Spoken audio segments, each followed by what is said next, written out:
Hello, Rangers fans, and welcome to our fifth Facebook Live Caravan Chat for 2021. My name is Matt Hicks. I'm one of the broadcasters for the Texas Rangers, and we're happy to have joining us tonight two Texas Rangers outfielders in David Dahl and Joey Gallo. Fellas, hello, welcome. Hi, thanks for having us. Yeah, thanks for having us.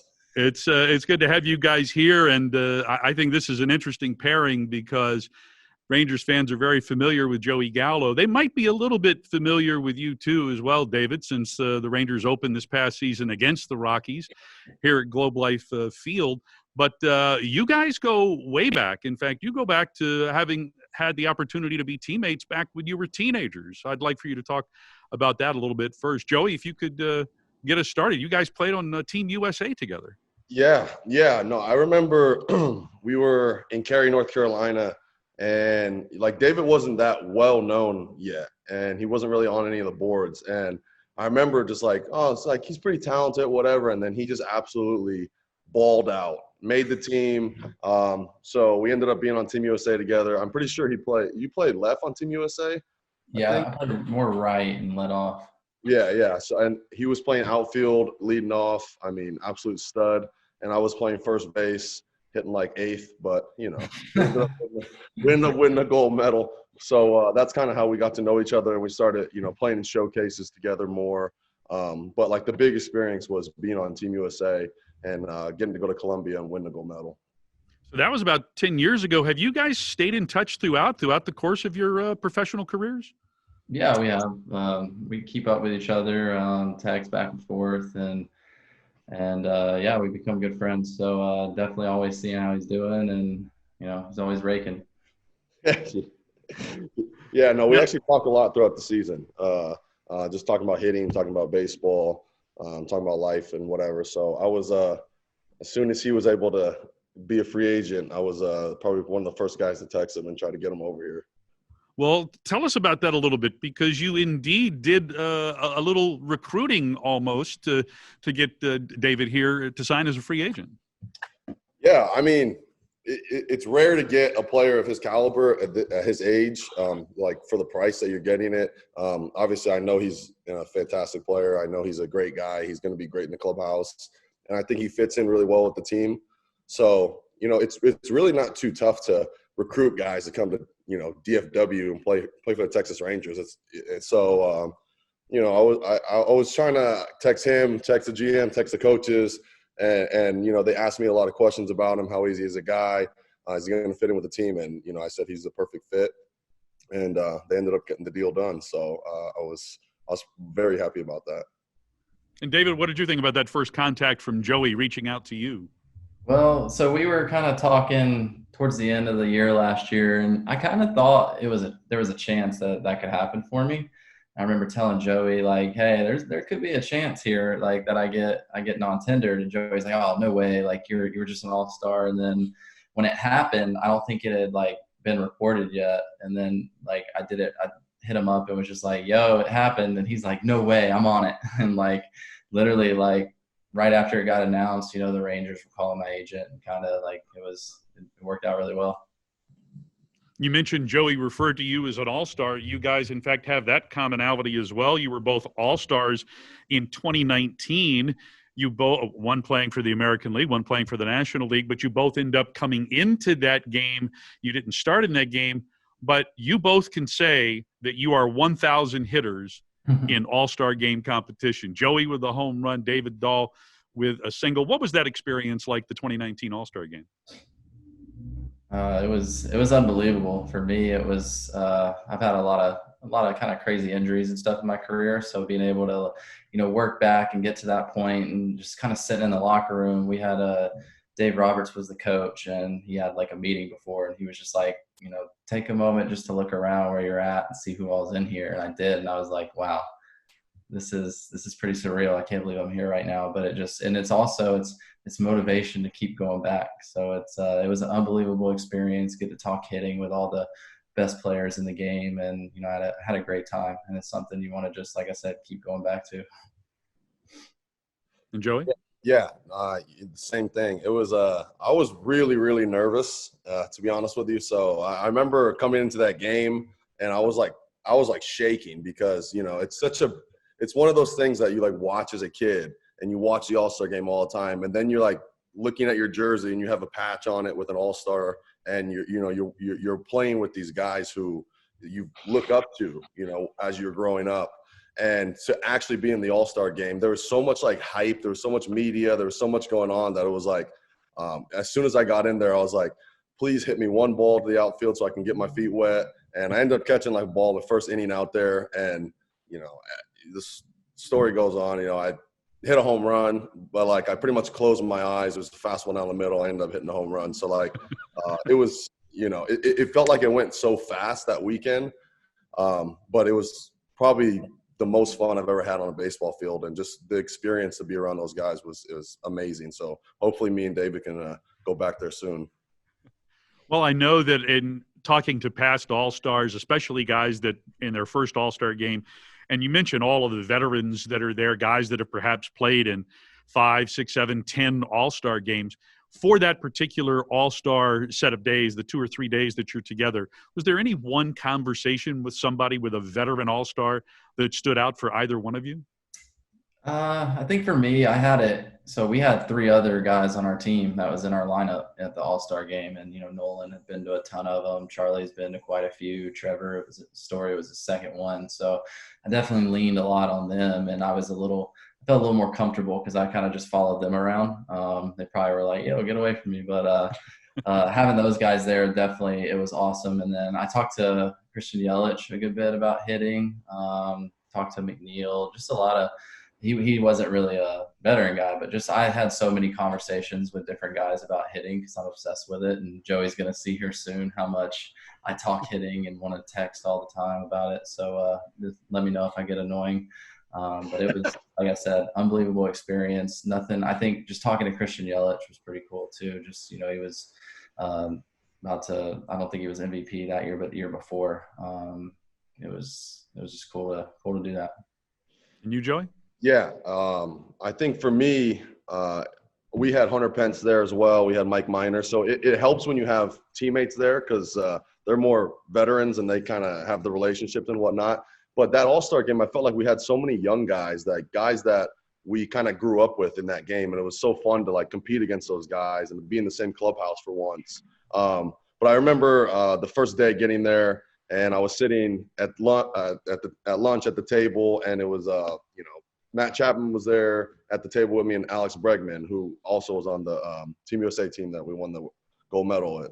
And then Mike Trout sat at the table with us. And I was like, okay, that's Mike Trout. You know, it's just like, you know, he's like a mythical creature, man, you know? So like, it was so cool. I was like, I wonder if he's going to be a cool guy. I wonder if he's going to like, kind of like be mean to us because we're younger and whatnot. And he was like the coolest guy in the world. And I remember I hit BP with him. I hit in the cage with him. And, you know, I got to talk to him a lot about hitting. So that was definitely probably the coolest, you know, connection that I made throughout that All-Star game. All right, baseball is a game that's all about connections. And for Ranger fans, they may remember this, they may not remember this. But the answer to the trivia question, who got the first ever official hit at Globe Life Field, the answer to that question is not only David Dahl, but David Dahl is the answer to the question, who got the first 2 hits at Globe Life Field? Because on opening day last year, we went through the top of the 6th inning, and there were only 2 hits in the game. And, David, you had both of them. Take us back to opening day in late July last year and what that experience was like playing in this new ballpark. But overall in that game, for fans that don't remember, the Rangers won the game 1-0, but both teams had 3 hits. And, David, you had all 3 Colorado hits in the game. Yeah. I thought, you know, after that, I was like, ooh, I'm going to have a great year, but it didn't work out for me that way. But, yeah, it was cool because I was the first batter there. I was the first strikeout. I was the first hit, the first extra base hit. So I got a lot of firsts there. I think it's very cool, and it's a special thing to have. And now that I'm on the Rangers, it's definitely cool. It's awesome how it worked out. But I love the ballpark. I thought it was a good place in terms of seeing the ball and I remember striking out the first at bat though against Lance Lynn. You're like, well, got the first K here. So ended up working out for me though later in the game. It seems to me though, as the years go on, that you'll remember more the fact that you had the only 3 hits for your team. Yeah, that is pretty cool, especially with some of the guys we had on that team and with, the hitters. So it's hard to really put into words. It's cool to be in those record books though. Joey, what are your recollections of opening day? Yeah, I remember for me, it wasn't as pleasant as David's opening day. But, we ended up winning. But I remember I went 0 for 4. I remember I remember being in the outfield and David got, the 2 or 3 hits. And I was like, this guy might hit 600 this year. And I'm like, maybe I won't get a hit all year. Because we're thinking, it's a 60-game season. So, like, no one really knew what to expect. And so it was so much fun. It would have been obviously a lot more fun when the fans are there. But it was, opening day and being able to like open up that beautiful new ballpark was, it's really an honor. It's something that, like David said, you're going to be in the record books forever. So, I'll be able to tell my kids, yeah, I played on the Texas Rangers when they opened up that stadium and I was in that game. So I think that's really cool. Well, David, you got to play also in some exhibition games here. So you got a handful of games here. But Joey, for the course of the season, you played in about 30 games here. For you, how did the outfield play differently here in the new ballpark compared to the old ballpark? Yeah, it's a little bit more spacious. And I think in right field and a little bit in center field, it's tough because definitely in right field, I think there's kind of the roof is like a gray type white type of, look. So you can lose balls very easily in that. And I think we kind of saw that this year. I remember, you remember Joe Adele, like he kind of misread that ball, Nick Solak's, and like saw it last second, hit his glove, went over the wall. Not to call him out, but it's a really tough place to see the ball in right field. So I kind of had to understand the fact that like I'm not going to be able to take my eyes off the ball, because if you take your eyes off the ball in right field it's going to be hard to see it again and find it back into the sky. So that's why I worked so hard in the spring training when I had time and in the off season there, just to kind of get a grasp of, how the outfield's going to play, how I'm going to be able to see the ball. And also turf is different than grass as well. So there wasn't as many bad hops. Like sometimes you get on grass when the ball is, like swiveling back and forth. So, and kind of had to get used to just being on turf. It's a little bit softer than grass and your legs feel a bit more sore and back. But other than that, like I actually really like playing the outfield there. It's a beautiful ballpark to play in the outfield. Well, you mastered it well enough to get a Gold Glove. Congratulations on winning that American League Gold Glove in right field. And David, for you, the prospect of playing in an outfield not only with Joey but with Leody Taveras, a very young center fielder, but a guy who put up some incredibly impressive defensive numbers. Your take on joining these two in the outfield? Yeah, Joey winning that Gold Glove is awesome. I'm sure he worked hard to get it, and watching him play in the outfield out there, one thing's for sure, you don't want to run on him because that dude, he's got a hose. And I've heard a lot about Taveras also, speed, great out there defensively. So I'm planning on being a really good left fielder for us, and I'm gonna work hard and be the best I can out there. So I think we're gonna have a really, really good defensive outfield. And I think just defense altogether, we're going to have a really good defense. All right, David, you mentioned some of your Colorado teammates that made that all-star team in 2019. And I'm looking at you guys now. You both have really healthy, well-groomed beards, which makes me think of Charlie Blackmon. What's the deal with Charlie Blackmon and his beard? Has he ever cut it? Has he ever trimmed it? And can it get bigger? I think it can get bigger for sure. I think he might have like a select person that trims it up maybe just a tiny bit, but it's probably a lot of pressure on that person to trim it up.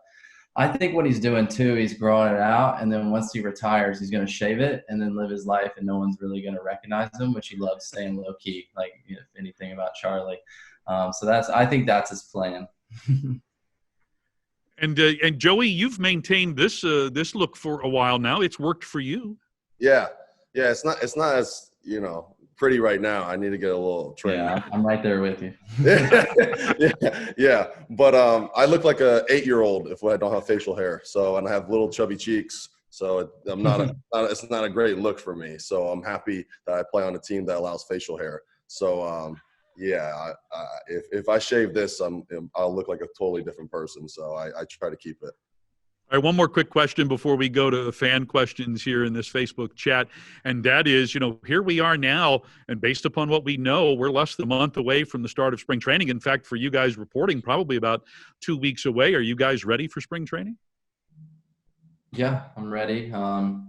Everyone knows I had a little shoulder cleanup early in the off season, but progression's going really well, swinging, throwing, doing all that. So my plan is kind of to be full go on the first day of spring, and that's kind of what the progressions are showing. And I'm feeling great, ready to go, ready to get this thing started. Joey? Yeah, I can't wait. I'm hoping we don't get pushed back because I'm ready to go. I want to go to Arizona. I love being in Arizona for spring training, and I think spring training is like the most fun time of the year, especially when there's fans there and whatnot. It's just such a fun environment. Everybody's in a good mood. If you go 0 for 4, it's not you're not going home trying to figure out what to do. So it's a more of a loose environment, and it's fun to be with the media and people get to know you a little bit more. So I'm very excited for spring training, and like we added a bunch of very good players, and I'm excited to kind of join together with these guys and kind of figure out what we're going to do this season. All right, very good. Are you guys ready for some questions from fans on this Facebook live chat? Yes. All right, here we go. This one is for both of you from @StickyMickey8. On a scale of 1 to 10, how difficult is it to play the outfield at Globe Life Field? And David, we'll start with you on this one. I don't have as many games in, and I played center field while I was there. I thought I'd probably say maybe a 5 or 6 in center. I don't know. Like there was some spots where you can lose the ball, and I did shag a few times in left field just to see what that was like. And like Joey talked about, there was a couple spots where you could lose the ball. But I only have 5 games there or something like that. So Joey would probably be able to answer that a little better. Yeah, I think it's he's probably right on. I think it's a 5 or a 6. At least in right field, maybe honestly it could be a little higher just because it is so tough to see with that kind of that backdrop that there's there. But yeah, I would say right in the middle. It's not. I've played in tougher outfields, but probably 5 or 6. Okay. Well, then let me ask you guys this: what's the toughest outfield you've played in, David? I think for me, it's either Wrigley or San Fran, just because how windy it is there. Yeah. I dropped the ball out in Chicago during the wild card game with the wind. I kind of overran it, so that I'd say that was, and the lights there are pretty tough. So for me, I'd say Chicago, just with how windy it is.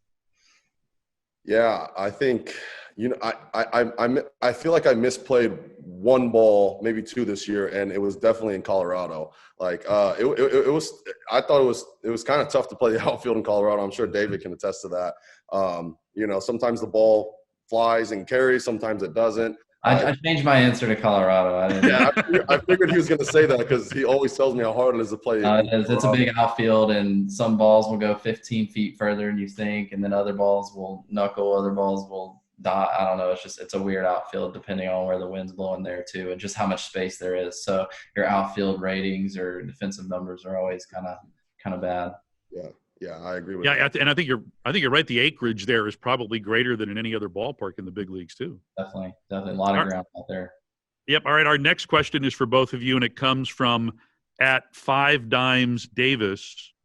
Who is going to hit the longest home run by the end of the season? I guess between the two of you, and what are the stakes? Joey's got that easily. But I have a good story at the. It was the Aflac All-American League game. We had a home run derby in the prelims, and I actually beat Joey. So, but that was when we were 18, and I got lucky, and I think he just had a bad day. He would win that easily. Yeah, I remember that. That was a tough day for me. I'm not going to lie. That BP thrower. It was like my first home run derby ever. I was a little nervous, and I've gotten better at home run derby since then. But yeah, I got to give it to him. He did beat me. Who actually reminded me of that was my dad. Did he really? Yeah, he knows everything. I can say that it was certainly my honor to call Joey's first ever big league home run. because that was a home run that he hit into the upper deck across the street at Globe Life Park. And then there was another home run, Joey, that you hit. And I don't know if you remember this, and I can't even remember what season. It was 2017 or 2018. It was late in the year. We were playing in Anaheim. I don't remember who you were going up against, but you hit a home run to dead central that almost hit the poinsettias atop the batter's eye. And I really enjoyed that call because as soon as you hit the ball, I said home run. I didn't say anything else. I just cracked the bat and I said home run. And I went back in my seat and I said, the only thing left, the only drama left is how far will it fly? And then I remember getting the StatCast reading on it, and it was something like, I don't know, 478 feet. And I'm like, there's no way. That was over a 500-foot home run. Do you remember that home run? Of course. I remember every single home run I've ever hit. That was, I'm pretty sure it's Garrett Richards. I'm pretty sure 2 strikes. I was sitting – it was my first at-bat of the game. I was sitting cutter down and in and just happened to be there. So, baseball players, we have very good memories. I can probably name – you can show me a picture of a swing I took, and I can probably tell you the count, what pitcher it was against, what time of day it was. So, yes, I remember that. And I remember I hit it over Mike Trout's head in center field, and I'm still kind of young in the league and new. And I just remember thinking, I hope Mike Trout was impressed by that. I don't know. I was just trying to impress him a little bit because he's the GOAT. So, I trust me, I remember that vividly. Funny that you said you hit it over his head. You hit it over everybody's head. It was ridiculous how far you hit that one. All right. Next question comes from @JohnRG65 for both of you. What was your funniest memory from when you guys were teammates? You probably can't say it on here. I don't know. It's been so long, but Joey's always cracking jokes and having a great time. So I just remember how loose and how fun it was to be on his team, and he was kind of the clown of the team, just always joking, keeping everything light. Like David said, I like to have fun. I like to mess around. So favorite memory. I think there were so many memories we had in Colombia.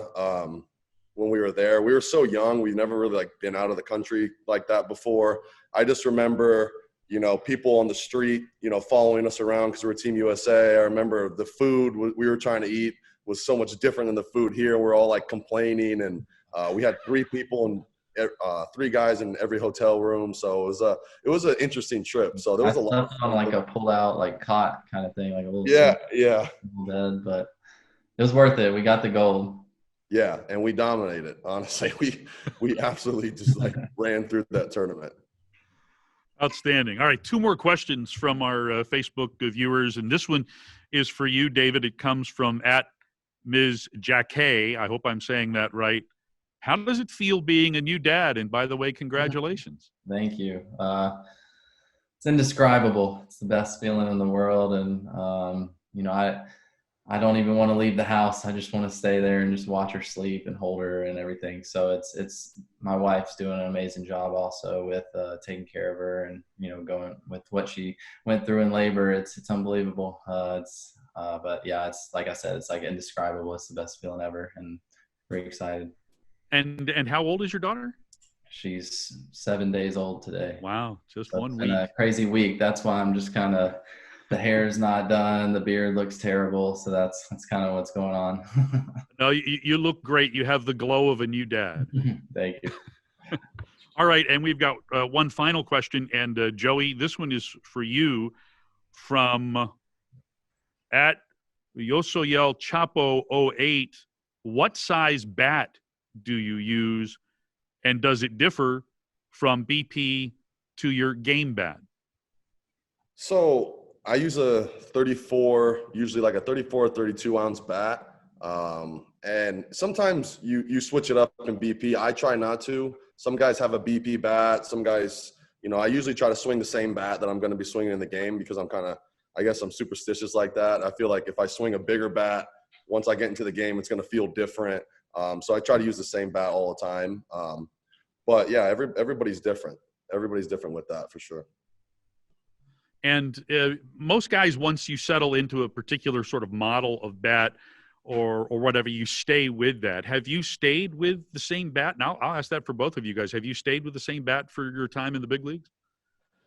Yeah, I would say pretty much I have, but I'm kind of just been messing around this off season with a couple other bats just to see if I like them. But for the most part, yeah, I've used the same model.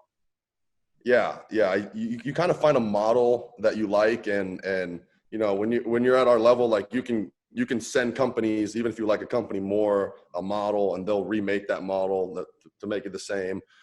So most guys kind of do that, unless you're Willie Calhoun. That guy swings a different bat every day. I don't know how. If he'll somebody on the other team, he'll just like get a bat from whatever best player is on the other team. He'd be like, I'm swinging this today. I'm like, just because that guy hits well with it doesn't mean you're going to hit well with it too. So Willie's funny with that. So, but most guys are pretty superstitious. They use the same bat, same model. All right, very good. Hey, I've got one more question, and then we're going to wrap it up. And this combines cinema and baseball. For each of you, what's your favorite baseball movie? Probably like Major League or something. Like they're really funny, and I like getting a good laugh in. Yeah, that's a good one. I think I kind of just have to go with Sandlot, you know, because just growing up, the Sandlot was like the baseball movie, and it's kind of just like that iconic baseball movie in my mind for kids and stuff. So I'd have to say Sandlot. Very good. Joey Gallo, David Dahl, Rangers outfielders getting ready for the 2021 season. Thanks so much, fellas, for joining us here on this Facebook Live chat. Yeah, thank you for having us.